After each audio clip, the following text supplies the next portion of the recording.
다만 이제 발제 말미에 얘기했던 그 해군 국제 관함식 그 문제 있잖아요. 정말 그 어처구니 없는 일 아닙니까? 그러니까 그 전범기를 버젓이 달고서 제주에 입항하겠다는 그 생각이 말이 안 되는 거 아니에요? 네, 이게 2016년 5월에도 비슷한 일이 있었는데요. 이 우리나라와 미국, 일본 등 6개국이 참여하는 서태평양 잠수함 탈출 및 구조 훈련이 남해에서 진행이 됐었는데 당시 전범기를 단 일본 군함들이 진해항에 입항을 했습니다.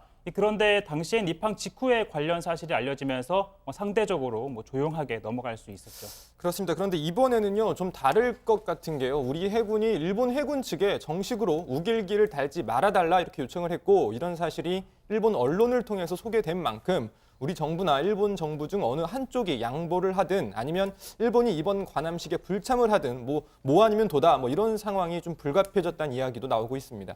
근데 신반장, 도대체 이런 일이 도대체 어떻게 가능한 건지 잘 모르겠어요, 저는요. 네, 일단 이 전범기인 우길 승천기가 이 메이지 시절 일본 제국군의 국기로 채택이 됐었습니다. 그 이후에 청일 전쟁, 러일 전쟁, 한반도 병탄, 또 만주사변과 태평양 전쟁으로 이어지는 그 일본 군국지 침략의 역사를 상징을 해왔었죠.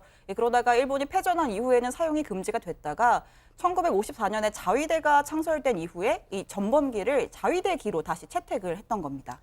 이게 또 조금 다릅니다. 육상 자위대하고 해상 자위대가 조금 다르거든요. 저희 좀 그림을 보여드리면서 말씀을 드릴게요. 자, 육상 자위대, 저 왼쪽에 있는 게 육상 자위대의 우길 승천기인데 그나마 욱광무늬라고 하죠, 저걸.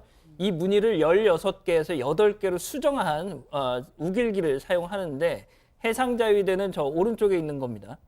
전범기의 원형 그대로 16개의 욱광을 그대로 채택한 거죠. 왜냐?